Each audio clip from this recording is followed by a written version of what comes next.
Assalamualaikum warahmatullahi wabarakatuh. Saya berada di asrama Ma'had Az-Zahra, 4 lantai 36 kamar. Ada tak ada kita, asrama ini tetap jadi, anak-anak tetap menghafal Quran di sini, tetap jadi orang, tetap menjadikan amal jariah mengalir. Kita hanya sekedar menumpang tuah, mengambil berkah. Mari kita selesaikan bangunan ini melalui transfer ke BSI nomor rekening 76777772227 atas nama Pendidikan Hajah Rohana almarhumah mak saya. Nomor admin jangan lupa kontak ke nomor 0811 6650 026. Berkah selalu. Assalamualaikum warahmatullahi wabarakatuh.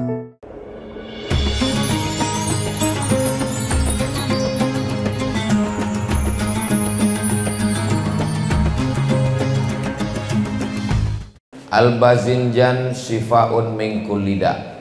Terong obat dari segala macam penyakit. Hadis itu yang membuat tukang jual terong, biar terongnya laku.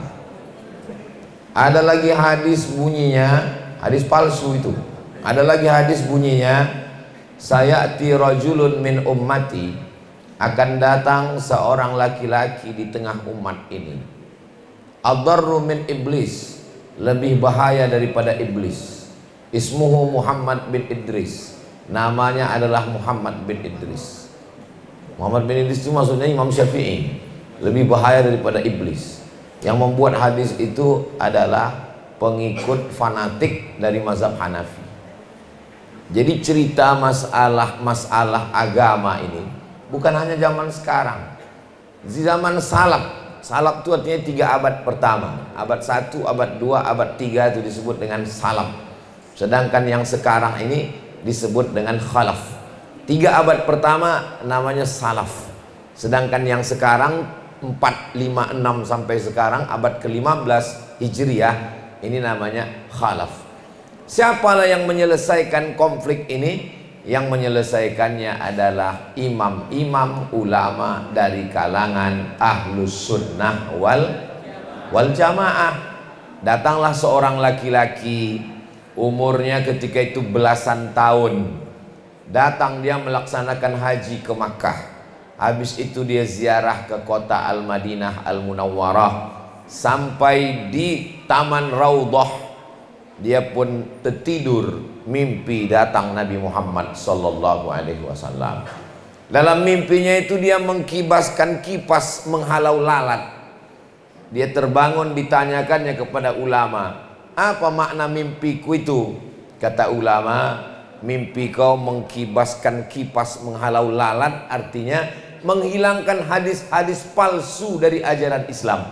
Lalu dia pun merantau berpetualang 16 tahun, Makkah, Madinah, negeri Syam, ke Mesir, balik lagi ke kampungnya, dihafalnya situmi'ati alfi hadis, 600.000 hadis.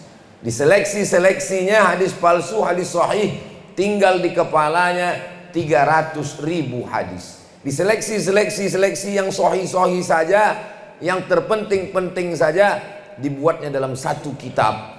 Kitab itu mengandung 7.275 hadis. Itulah dia seorang laki-laki bernama Muhammad bin Ismail bin Ibrahim bin Al-Mughirah bin Bardisbah, yang dikenal dengan nama Imam Al-Bukhari. Bukhari bukan nama orang. Bukhari artinya orang Bukhara.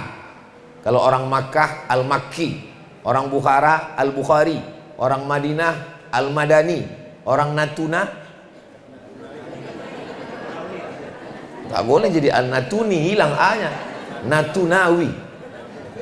Jadi Bukhari bukan nama orang, nama dia Muhammad bin Ismail bin Ibrahim bin Al-Mughirah bin Bardisbah. Atuknya Bardisbah ini mu'allab masuk Islam. Dia bukan keturunan Nabi, dia bukan orang Arab, dia bukan orang Quraisy, dan dia bukan pegawai kerajaan yang disekolahkan untuk mengumpulkan hadis. Jadi dia bukan anak Pemda yang dikirim ke Mesir. Dia adalah seorang anak manusia biasa yang merantau dengan biayanya sendiri menuntut ilmu. Seandainya yang menyusun hadis itu adalah pegawai kerajaan dari Kesultanan Bani Umayyah, orang akan mengatakan agama Islam ini disusun oleh raja-raja. Hadisnya itu lebih condong mendukung raja-raja karena yang menyusun atas biaya kerajaan. Tapi begitulah rupanya perjalanan Islam. Ini satu contoh dalam bidang hadis untuk menunjukkan kehebatan ahlus sunnah wal jamaah. Yang kedua, dalam bidang tafsir, walikulli qaumin had, setiap kaum itu ada imamnya. Kata yang mereka menafsirkan, katanya yang dimaksud dengan imam itu adalah Sayyidina Ali. Idrib bi'asakal hajar, pukulkanlah tongkatmu, famfajarat min husnata asyrata aina, akan memancar 12 mata air. Kata mereka 12 mata air yang terpancar itu maksudnya bukan 12 mata air, tapi 12 imam-imam. Semau mereka aja menafsirkan ayat Quran ini sesuai kehendak kepala mereka. Ini yang suka hati menafsirkan ini golongan Syiah, sesuka hati mereka. Inna a'tainakal kausar, kami sudah memberikan kepada engkau nikmat yang besar. Kata dia yang maksud dengan nikmat yang besar itu adalah Sayyidina Ali. Kita cinta Sayyidina Ali, kita cinta ahli bait. Saya pencinta ahli bait, tapi saya tidak mempertuhankan ahli bait. Maka datanglah ulama ahlus sunnah wal jamaah menulis kitab tafsir versi ahlus sunnah, 24 jilid, semeter panjangnya. Namanya Imam Abu Ja'far Ibnu Jarir At-Tabari. Kitab tafsir yang paling tua hari ini. Mudah-mudahan panjang umur sehat badan bisa kita belikan, kita wakafkan untuk perpustakaan pondok pesantren, sehingga bermanfaat untuk ulama, anak-anak masa depan yang akan menjaga benteng ahlus sunnah wal jamaah. Jadi cara mengenali orang itu pertama dengan definisi. Saya tak mau panjang lebar tentang definisi ahlus sunnah. Cukup kita kenali ulama-ulamanya, imam-imamnya, amal-amalnya, menjaga persatuannya, supaya selamatlah kita dari kelompok-kelompok Khawarij, Murji'ah, Mu'tazilah, Qadariyah, Jabariyah, Syiah, Wahabi, berbagai macam aliran-aliran sesat yang dari zaman Nabi sampai zaman sahabat, zaman tabi'in, sampailah zaman sekarang. Dan benteng yang menjaga Indonesia ini, menjaga bumi Melayu, menjaga Natuna, itu bentengnya adalah ilmu pengetahuan. Dan ilmu pengetahuan yang menjaga itu bil khusus lagi bahasa Arab. Karena Sahih Bukhari bahasa Arab, tafsir Abu Ja'far Ibnu Jarir At-Tabari bahasa Arab. Jadi ibu bapak sekalian, kalau mau menjaga ahlus sunnah, keluarga kita tetap ahlus sunnah, anak itu mesti ada yang diwakafkan untuk belajar ilmu agama. Atuk saya cucunya 40, karena emak saya adik-beradik 10 orang. Cucuku yang ini, kata dia, yang ini maksudnya yang ini Abdul Somad, ini mesti sekolah agama, jangan sekolah umum. Maka saya tak pernah sekolah umum. Ibtidaiyah, sanawiyah, aliyah, kuliah, Al-Azhar, Darul Hadis Maroko, Durman Islamic University. Tak pernah sekolah umum sama sekali, karena memang saya dikhususkan untuk belajar agama. Jadi saya ini bukan mendadak foto model yang tiba-tiba jadi ustadz, bukan. Jadi kalau mau menolong, wakafkanlah satu anak. Ini banyak orang tua sekarang tak mau menyekolahkan anak sekolah agama. Nanti kalau sekolah agama makan apa? Saya ini sekolah agama, sampai sekarang tetap makan. Saya ini kurus bukan tak makan. Malah kalau kumpul saya sama pejabat-pejabat, bupati, wakil bupati, anggota dewan, ketua dewan, kapolres, kapolsek, dandim, dan ramil, kumpul semua. Yang pertama makan itu saya. Saya yang dipersilakan duluan makan. Kalau ada beracun situ, saya mati duluan. Jangan takut menyekolahkan anak sekolah agama, takut tak makan. Allah sengaja menciptakan lambung ini jauh di bawah. Ini lambung, ini otak. Supaya jangan sampai otak ini terlalu berpikir tentang lambung. Jadi kalau ada orang sikit-sikit, kau nanti kok tamat pesantren makan apa? Kalau nanti kau sekolah agama makan apa? Itu kita khawatir lambungnya itu di otak, atau otaknya di lambung. Otak apa namanya? Otak udang. Nauzubillah. Jadi cara menyelamatkan ini sekolah agama. Karena orang sekolah umum tidak akan bisa menolong agama ini. Walaupun dia jenderal, walaupun dia penguasa, tak bisa. Kenapa? Bukan bidang dia. Mobil kalau rusak, kemana kita bawa? Ke bengkel mobil. Handphone kita kalau rusak, kemana kita bawa? Ke servis handphone. Agama kalau rusak, dibetulkan sendiri. Rusak agama ini. Kenapa? Dirusak oleh orang yang tidak mengerti agama. Oh, jadi kalau gitu pejabat, bupati, gubernur, wali kota, gimana cara menolong agama? Dia tidak perlu masuk berfatwa, menafsirkan ayat. Tak perlu. Tapi dengan apa? Menolong agama dengan membangun pondok pesantren, mengirim ke Timur Tengah. Maka kemanapun saya pergi, bupati, wali kota, gubernur, camat, selalu saya kirim. Alhamdulillah pengiriman. Kenapa Ustadz selalu di kabupaten itu menyemangati supaya mengirim mahasiswa ke Mesir? Supaya jadi amal jariah. Dan itu membalaskan sakit hati saya. Karena dulu waktu saya berangkat ke Mesir tuh tak ada yang mengirim. Saya ini ke Mesir berangkat tak diantar, pulang tak dijemput. Macam jelangkung hantu. Makanya waktu saya dapat kabar 100 mahasiswa dari Bengkalis dikirim Pemda bekerja sama dengan SIA, 1 bulan dikasih $100. Sakit kali hati saya. Karena saya tak dapat apa-apa.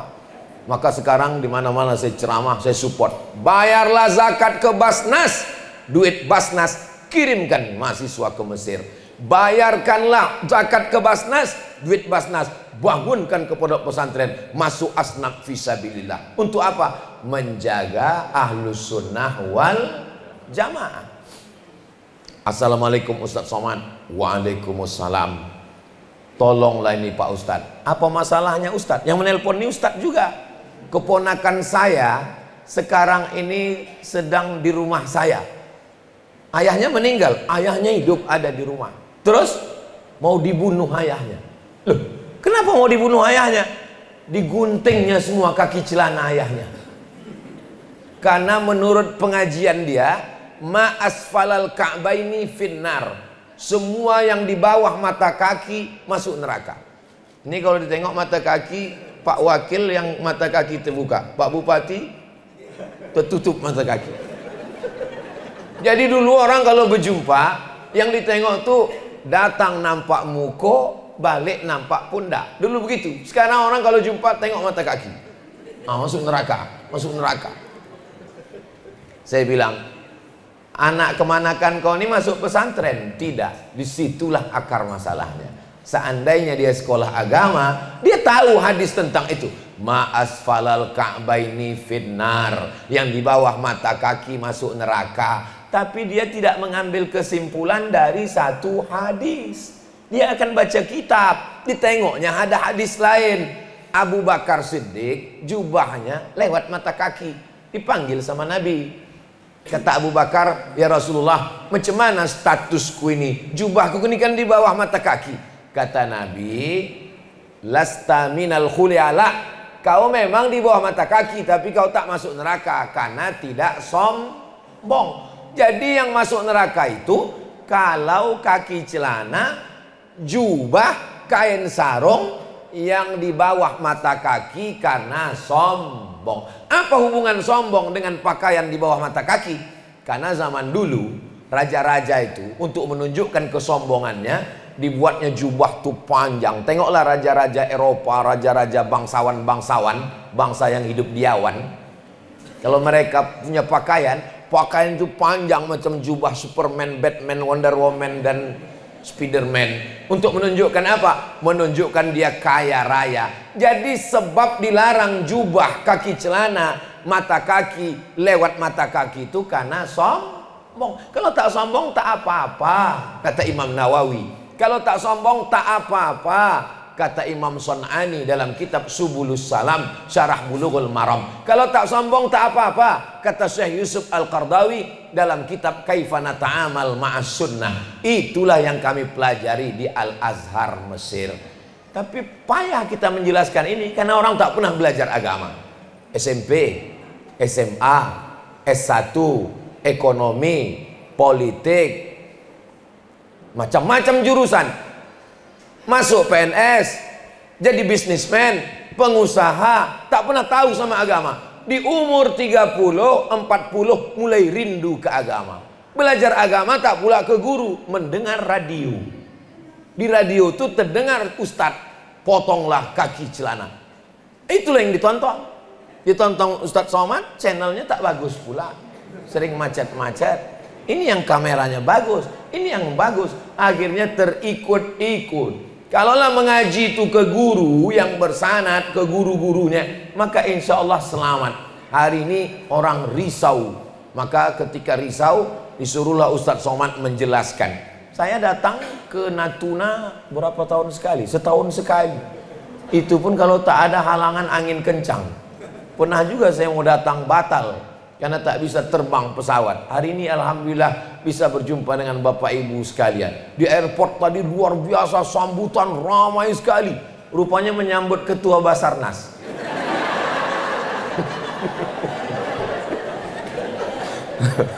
Bapak Ibu yang dimuliakan Allah Subhanahu wa taala. Nah, jadi untuk menyelamatkan ini adalah tidak lain tidak bukan bagaimana caranya. Bagi yang anaknya ada, sekolahkan agama, masukkan ke pesantren, Islamic boarding school, supaya dia bisa mengerti. Bagi yang sudah lewat, macam kami yang udah jadi pegawai ini Pak Ustadz, macam mana lah? Tinggal tanya ke guru-guru kita, ke ustadz-ustadz kita. Alhamdulillah, jangan belajar melalui YouTube. Oh, kami kenal Ustadz Somad justru melalui YouTube. Boleh belajar melalui YouTube kalau orangnya nampak jelas. Karena banyak juga di YouTube itu hanya narasi suara, orangnya tak ada. Gimana maksud Ustadz di YouTube ada tapi di alam nyata tak ada? Saya udah bolak-balik ke Malaysia. Ternyata di Malaysia tak ada Upin Ipin, Meme dan Jarjit itu. Tak ada. Udah berkali-kali saya ke Malaysia, tak ada. Tapi ada dia di internet. AI. Jangan ngaji melalui AI, jangan ngaji suara. Kalaupun ada ustadznya, syaratnya mesti ahlus sunnah wal jamaah. Ahlus sunnah wal jamaah itu kata Kiai Haji Hashim Asy'ari. Nama kitabnya Risalatu Ahli Sunnah wal Jamaah. Ustadz kok tahu? Disertasi saya tentang kontribusi Syekh Hashim Asy'ari dalam penyebaran hadis di Indonesia. Salah satu kitab beliau namanya Risalatu Ahli Sunnah wal Jamaah. Kata beliau, definisi Ahli Sunnah wal Jamaah itu 3. Akidahnya Asy'ari, fikihnya Syafi'i, tasawufnya Imam Al-Ghazali. Pertama, akidahnya Asy'ari. Akidah Asy'ari itu yang mana? Itu yang selalu dinyanyikan anak-anak. Apakah masih ada lagu Tunina Tuna atau sudah punah? Wallahu a'lam. Wujud qidam baqa mukhalafatu lil hawadisi qiyamuhu binafsihi wahdaniyah qudrat iradat. Itu sifat 20 Ahlus Sunnah wal Jamaah. Sifat Allah bukan 20, sifat Allah tak terhitung. Memang betul, sifat Allah mana bisa dibatasi 20. Itu kenapa sifat 20? Sifat 20 itu adalah kunci. Itulah batas kemampuan manusia. Siapa yang menguasai sifat 20, maka insya Allah tidak akan kafir, tidak akan sesat. Kalau dia bisa menggunakan kunci itu. Ada satu artis. Artis ini tak jelas. Mukanya jelas, otaknya tak jelas. Dia bilang dia bersemedi malam-malam, lalu dia naik ke langit, nampaknya Tuhan warnanya hitam. Pertanyaannya, coba cari satu sifat 20 yang membantah Tuhan warna hitam. Itu bisa nanti untuk soal CPNS, supaya bergizi PNS kita. Jangan macam saya dulu ikut tes CPNS. Soalnya Tono, Tini, dan Tony menjaga warnet. Tini dan Tony menjaga di waktu malam karena siang bekerja. Tono dan Tini tidak bisa bekerja sama karena pernah pacaran. Jam-jam berapa saja mereka bisa jaga warnet bersama? Waktu saya baca, gilo kok. Awak S1, S2, S3 belajar berpuluh tahun, balik-balik bukannya ditanyanya hadis sahih, ditanyanya Tono, Tini, dan Tony. Cobalah buat soal tuh yang bergizi sikit. Artis mengatakan dia naik ke langit, Tuhan warna hitam. Itu tak bisa dibantah orang kalau tak hafal Quran, kalau tak hafal hadis. Tapi kalau dia menguasai sifat 20, langsung dapat satu sifat. Sifat yang membantah itu adalah mukhalafatuhu lil awadis. Itu kunci. Mukhalafatuhu lil awadis. Allah berbeda dengan makhluk. Maka kalau pejam mata nampak hijau, merah, kuning, panjang, pendek, bulat, macam-macam bentuk, maka itu bukan Allah. Kenapa? Mukhalafatuhu lil awadis. Ada orang di India digini-gini kira-kira tangannya keluar liontin, digini-ginikannya air berubah menjadi es batu. Orang menyembah dia, mengatakan dia Tuhan. Orang yang belajar sifat 20, maka dengan mudahnya dia akan membantah, bukan Tuhan. Kenapa? Beberapa tahun yang lalu dia mati. Maka dalam sifat 20 syarat menjadi Tuhan wujud, qidam, bako. Bako artinya kekal. Kalau dia mati berarti bukan Tuhan. Maka sifat 20 itu wajib diajarkan. Saya mengusulkan masjid-masjid, surau langgar musola, 3 malam jangan kosong dari 3 kajian. Akidah, fikih, akhlak. Akidahnya pakai buku judulnya Ahlus Sunnah wal Jamaah Sifat 50, Kiai Haji Idrus Ramli, Singa Aswaja Ahlus Sunnah wal Jamaah, dari Pondok Pesantren Sidogiri. Nanti datangkan beliau kemari untuk membahas masalah-masalah khilafiyah. Cuma gambar bukunya Pak Ustadz, tulis aja di Google itu Sifat 50 Kiai Haji Idrus Ramli. Kenapa tak muncul? Rupanya paket habis. Sifat 50 Kiai Haji Idrus Ramli. Langsung, itu dia sifat. Bagikan ke masjid-masjid. Bapak ibu yang punya duit, bagikan ke masjid-masjid. Sifat 50. Shopee pula yang muncul. Akidah Ahlus Sunnah wal Jamaah sifat 50. Untuk fikihnya belum bisa masyarakat kita ini baca kitab. Sifat 50 bahasa Indonesia. Fikihnya ditulis oleh ahli fikih mazhab Syafi'i. Dia dapat gelar dari Al-Azhar Syahadah Alamiah tahun 1935. Indonesia merdeka 1945. 10 tahun sebelum Indonesia merdeka dia sudah alumni Al-Azhar. Orang Lampung, namanya Syekh Sulaiman Rashid. Tulis aja di YouTube, di Google, Fikih Islam Sulaiman Rashid. Jadi ceramah di masjid jangan lagi ceramah tak tentu arah, ngalor ngidul tak kemana-mana. Supaya fokus 3 malam. Senin malam Selasa akidah, Selasa malam Rabu fikih, Rabu malam Kamis akhlak, Kamis malam Jumat kumpul semua di masjid wirid yasin. Karena kalau tidak dikawal masyarakat ini di masjid habis. Masalahnya jamaah kita ini sekarang tak pernah ke masjid, tak pernah pengajian. Begitu masjidnya diambil orang ribut, melapor ke Ustadz Somad, Ustadz, masjid kami sudah diambil salafi. Selama ini kau kemana? Itulah kami tak ke masjid Ustadz. Masjidnya diambil orang, baru dia ribut, baru dipanggil Ustadz.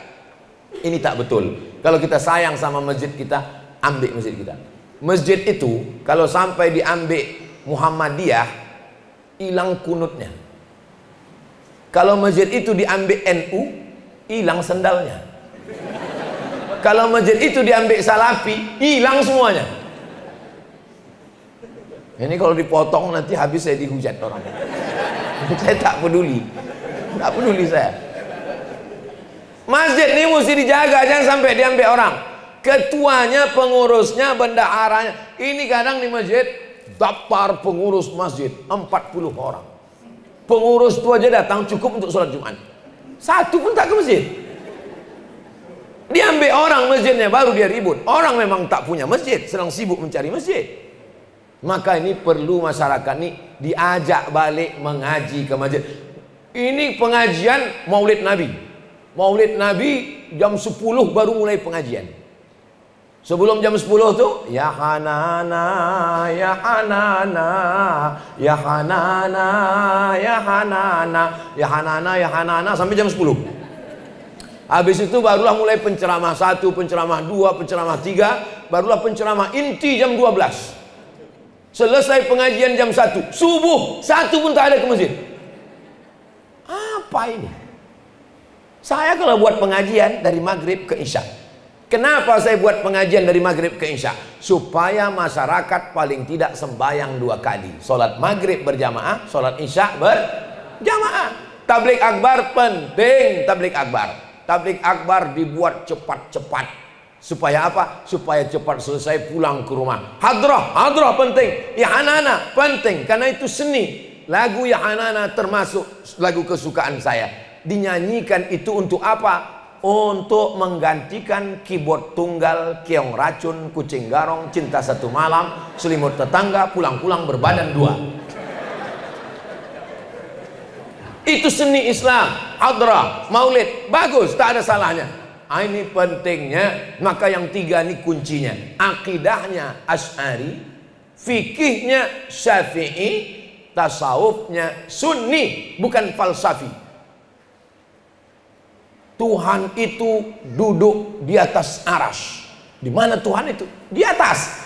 Mana bisa Tuhan ditunjuk? Dalam akidah Nasafiyah, dalam akidah Tahawiyah, Allah munazzahun anil jihatis sitti. Allah itu maha suci dari 6 arah. Tidak di muka, tidak di belakang, tidak di atas, tidak di bawah, tidak di kanan, tidak di kiri. Kenapa? Karena dia bebas dari ikatan ruang, tempat, dan waktu. Waktu itu dia menciptakannya. Waktu itu baharu, muhdas. Sedangkan Allah qadim. Kalau Allah berpindah, sebelumnya dia tak bertempat, diciptakannya tempat. Dari tak bertempat pindah dia ke tempat, berarti dia bertentangan dengan mukhalafatuhu lil hawadis. Abdul Somad tadi di mana? Di Batam. Sekarang di mana? Di Natuna. Duduk dia di atas kursi. Berarti samalah dengan Allah duduk di atas arsy. Sedangkan Allah itu walam yakul lahu kufuwan ahad. Laisa kamislihi syai'un. Oh, payah kami memahaminya Pak Ustaz. Makanya ngaji duduk tentang akidah sifat 20. Dibuatkan pelatihannya. Pelatihan ustadz-ustadz dan guru mengaji selama sepekan. Datangkan ustadz yang pakar, yang alim tentang sifat 20. Supaya tidak tergolong kita nanti ke dalam mujassimah, menfisikkan Allah, menyerupakan Allah dengan makhluk. Padahal Allah itu walam yakul lahu kufuwan ahad, laisa kamislihi syai'un. Akidahnya Ahlus Sunnah wal Jamaah, Imam Asy'ari. Fikihnya fikih mazhab Syafi'i. Pulang dari umroh langsung menyalahkan Imam Surau. Saya kemarin di Madinah 4 hari, di Makkah 4 hari. Ternyata Makkah Madinah nggak ada kunut subuh. Ini kunut subuh yang ada di Natuna ini bid'ah ini. Ulama dulu di Makkah 10 tahun berkunut subuh. Ini baru umroh 4 hari. Sudah berani menyalahkan kunut subuh. Maka ajarkan fikih perbandingan mazhab. Dalam kunut subuh, mazhab yang paling tua namanya mazhab Hanafi, yang paling kecil mazhab Hambali. Hanafi dan Hambali tidak berkunut. Itulah maka Saudi Arabia, Makkah, Madinah tidak ada kunut. Kenapa? Karena di sana mazhab negaranya adalah mazhab Hambali. Sedangkan kita mazhab Syafi'i mazhab Syafi'i berkunut. Tapi saya tidak menyalahkan orang yang tak berkunut. Saya kalau sholat di Masjidil Haram, Masjid Nabawi, saya ikut imamnya. Kalau saya sholat di Masjid At-Taqwa, Masjid Muhammadiyah, 2 tahun saya jadwal rutin di Masjid At-Taqwa Muhammadiyah.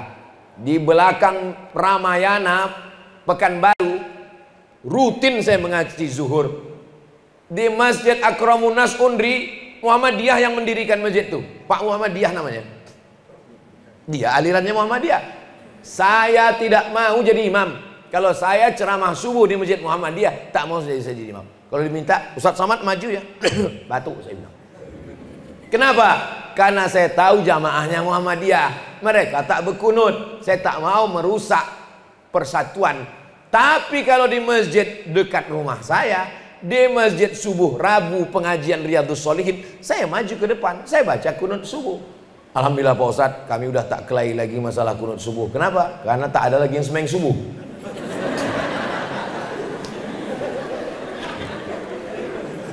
Jamaah mesti dipahamkan dalam pengajian, ngaji. Tabligh akbar penting. Tabligh akbar sebulan sekali, setahun sekali. Itu refresh, untuk show, untuk menunjukkan syiar. Tapi intinya orang mesti ngaji ke masjid. Dari maghrib ke isya 45 menit, tulis di depan meja Ustadz. Anda bertanya, Ustadz menjawab. Kirim ke nomor kontak berikut. Di masjid buatkan daftarnya. Hari Selasa malam Rabu, Senin malam Selasa, Ustadz Fulan akidah. Malam ini sudah sampai halaman sekian. Masyarakat membeli buku, dapatkan bukunya ke pengurus masjid. Hasilnya dibagikan. Masjid punya koperasi syariah. Ini membangkitkan ekonomi umat sekaligus. Akidah, fikih, akhlak. Akhlak ini bagaimana mensucikan hati. Saya sarankan buku tasawuf modern Buya Hamka. Hati kita ini kotor, hasad, dengki, busuk hati, riya, sum'ah, munafik. Bersihkan dulu. Ini cawannya kotor. Ini bersih, misal kotor. Cawannya kotor. Malam tadi Bapak, jangan Pak Wabu. Masya Allah, inilah Pak Wabu. Makasih banyak. Jazakumullah. Jazakumullah khairan. Man ahsana ilaikum, siapa yang berbuat baik pada kamu, fakafi'uhu, balaslah. Fa illam tajidu, kalau kamu tak dapat membalas, fad'u lahu, doakanlah.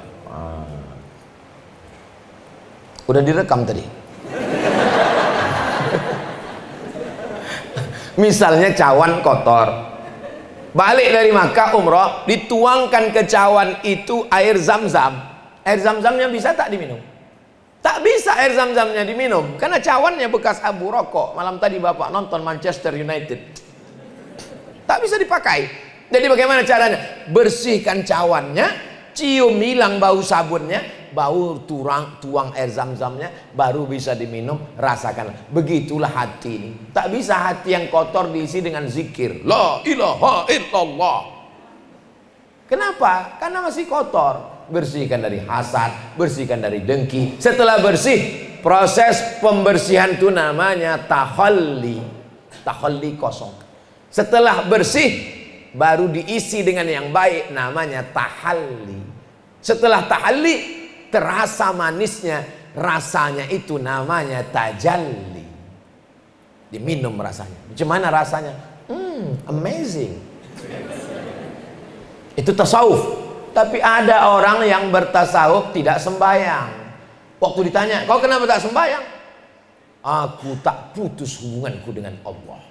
Kalian sembahyang cuma 5 menit ingat Allah. Aku dari sejak buka mata sampai tutup mata ingat Allah. Sembahyang itu adalah kulit-kulitnya syariah. Aku udah sampai pada hakikat. Ini tak betul. Ini bukan tasawuf ahlu sunnah. Ini tasawuf batil. Al-haqiqatu bila syariatin batilah. Hakikat tanpa syariat batil, syariat tanpa hakikat atilah, sia-sia hampa. Jadi yang ketiga ini mesti kita pegang. Saya yakin dan percaya, saya tidaklah mengguru-gurui para alim ulama, para habaib, ustadz yang hadir pada kesempatan ini. Saya hanya sekedar bercerita saja. Ustadz Somad kalau ceramah itu kenapa suaranya menggelegar seolah-olah menggurui kami? Tidak. Ini karena sound systemnya mantap. Saya ceramah bisa pakai suara lembut. Marilah kita jaga masjid kita supaya anak kita selamat dalam Ahlussunnah wal Jamaah. Bisa, bukan tak bisa saya ceramah lembut tuh. Cuman kita mau menyemangati para ulama kita, ustadz kita, anak-anak, ibu-ibu, jaga supaya jangan sampai dirusak oleh berbagai macam aliran. Apalagi tadi waktu saya tengok di map, di mana lokasi posisi Natuna? Kiri Semenanjung, kanan Sarawak Sabah, atas Vietnam, bawah Indonesia, pas di tengah. Pas saya tengok, mak kalau datang tsunami habis kita nih. Titik di tengah. Kalau ditengok dari atas tak nampak apa-apanya, titik. Pas dekati. Kalau ditarik garis lurus dari mulai Sumatera ke perbatasan Kalimantan Barat dengan Sarawak, itu justru Natuna itu di atas secara batas kalau batas darat. Tapi bisa pula batas laut itu naik dia ke atas tuh, habis itu turun balik gua. Menjadi orang Indonesia bagi masyarakat Natuna adalah kenikmatan yang luar biasa. Banggalah jadi orang Indonesia. Seandainya kalian orang Natuna bukan Indonesia, saya udah bawa paspor nih kemarin. Dan belum tentu bisa masuk macam Singapura. Natuna ini kaya dengan alamnya, maka agamanya mesti kuat. Penduduknya 89.000 jiwa menurut sensus 2019 versi google.com. Untuk nyatanya tanya sama Pak Bupati, mudah-mudahan Natuna ini tetap dijaga Allah, baldatun thayyibatun wa rabbun ghafur. Jangan kita berkelahi karena masalah agama ini. Kenapa Ustadz Somad disalah-salahkan mereka? Kami tengok di YouTube itu wajah Ustadz dicoret-coret, ditulisnya UAS, Ustadz Ahli Subhan. Ada 3 titik. Ada 3 titik yang membuat saya tak bisa bersama dengan mereka dan mereka tak bisa menerima saya. Pertama, karena saya kalau berdoa bertawassul. Ya Allah, aku memohon kepada Engkau berkat Nabi Muhammad. Mereka mensyirikkan orang yang bertawassul. Menurut mereka, Abdul Somad bertawassul berarti Abdul Somad syirik, sama dengan Abu Jahal, Abu Lahab. Berdoa kepada Allah bertawassul dengan Lata, Uzza, Manat, Hubal, Jibti, Tawud, Naam. 2, saya kalau melaksanakan suatu, saya ikut ulama. Kata Imam Ibnu Hajar Al-Asqalani, memuliakan hari lahir Nabi Muhammad itu baik karena bersyukur kepada Allah. Sebagaimana kita bersyukur atas selamatnya Nabi Musa waktu lewat menyeberang Laut Merah. Bersyukur kita dengan puasa Asyura. Tiap tahun kita berpuasa bersyukur pada Allah. Begitu juga kita bersyukur dengan lahirnya Nabi Muhammad. Maka dibuatlah maulid Nabi. Bagi mereka maulid Nabi adalah bid'ah, dan bid'ah adalah dhalalah, dan dhalalah adalah finnar.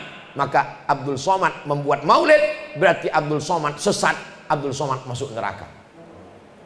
Yang ketiga, saya mentakwilkan ayat-ayat mutasyabihat supaya tidak terjebak menjadi mujassimah. Yadullah fauqa aidihim, tangan Allah di atas tangan mereka. Mana bisa ayat itu dipahami dengan tangan Allah? Menurut ulama Ahlussunnah, maka dimaksud tangan Allah kuasa Allah. Ar-Rahman 'alal arsy istawa, Allah bersemayam di atas aras. Mana bisa Allah ditunjuk disemayam di atas aras? Mujassimah kita menjisimkan Allah, memfisikkan Allah, memakhlukkan Allah. Maka maknanya adalah Allah Maha Kuasa. Bapak Bupati duduk di atas singgasana kekuasaannya selama 2 periode. Udah berapa periode? Betul. Apakah selama 10 tahun itu duduk aja di atas kursi? Kan tidak, turun juga ke bawah. Apa makna duduk di atas kursi? Duduk di atas kursi itu artinya berkuasa. Tidak bisa dipahami duduk di atas kursi tekstual. Saya mentakwilkan ayat-ayat. 3 titik itulah membuat mereka menyerang saya. Ini perlu dijelaskan, karena orang banyak tak paham, dianggapnya ini kan hanya perbedaan mazhab saja, ini perbedaan tipis-tipis saja. Oh, tidak begitu guys. Ini masalahnya mendasar. Perbedaannya dalam masalah akidah, dalam masalah fikih, dalam masalah tasawuf. Maka kita mesti berpegang. Kalau bisa kita pegang itu, maka insya Allah selamatlah keluarga. Ada sebagian jamaah ini, Pak, anak bapak masukkan ke situ. Iya Pak Ustadz. Kenapa bapak masukkan? Nanti disesatkannya bapak. Kalau saya cuma ngambil 2 aja Pak Ustadz. Situ bahasa Arabnya bagus, dengan hafalan Qur'annya aja. Yang lain-lain tak bisa kita ambil. Oh, mana bisa? Nanti anak bapak ngambilnya sepaket. Oh enggak Pak Ustadz, saya ngambil bahasa Arabnya sama hafalan Qur'annya aja. Terserahlah, dikasih tahu tak mau. Sebulan 2 bulan datang ke saya. Saya keluarkan anak saya itu Pak Ustadz. Kenapa tak ambil Quran bahasa Arabnya aja? Pas libur kemarin pulang dia ke rumah Pak Ustadz. Pas sedang makan dibilangnya ke saya, ya NU sesat, Muhammadiyah sesat, Persis sesat, Perti sesat, Tabligh sesat. Selama saya berpikir Pak Ustadz, untuk apalah anak saya hebat bahasa Arab bisa hafal Quran kalau menyesatkan semuanya? Saya pun sesat juga Pak Ustadz. Kalau ada pondok pesantren Ahlus Sunnah wal Jamaah, support, bantu, dirikan, menyelamatkan anak-anak kita. Kalau dia belum punya program tahfiz Quran, bangkitkan program tahfiz Quran. Belum pernah baca kitab, baca kitabnya dari mana? Ambil dari Sidogiri, Jawa Timur, ambil dari Ploso, ambil dari Lirboyo, ambil dari Tebu Ireng, ambil dari Gontor. Bisa. Kita datangkan guru-guru pengabdian untuk menyelamatkan. Mudah-mudahan selamatlah negeri kita ini insyaallah. Amin ya rabbal alamin. Bapak Ibu yang dimuliakan Allah Subhanahu wa taala, itu yang dapat saya sampaikan pada kesempatan yang baik dan mulia ini. Selanjutnya saya serahkan ke moderator. Apakah ada pertanyaan? Kalau ada saya jawab, kalau tak ada kami pun pulang. Entah kemana setelah ini, wallahu a'lam bishawab. Terima kasih. Wassalamualaikum warahmatullahi wabarakatuh.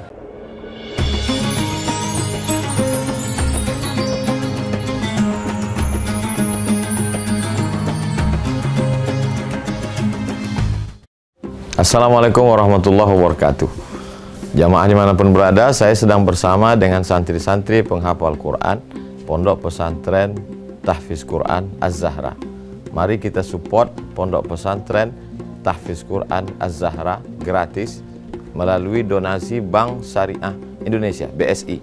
Nomornya catat baik-baik, 76 7-nya 5 kali, 77 777 656. Sekali lagi 76 77 777 656. Jangan lupa hubungi kontak person berikut ini 0822 4739 5624. Sekali lagi 0822 4739 5624. Berkah selalu, ma'akalta fa'afnaita. Rezeki, uang, gaji, pendapatan yang kau belikan makanan akan busuk. Wa malabista fa'ablaita, yang dibelikan kepakaian akan lapuk. Wa mata saddaqta fa'amdaita, yang kau sedekahkan itulah yang akan kekal abadi menjadi amal bekal untuk hari esok. Berkah selalu. Assalamualaikum warahmatullahi wabarakatuh. Az-Zahra nahnu juz'un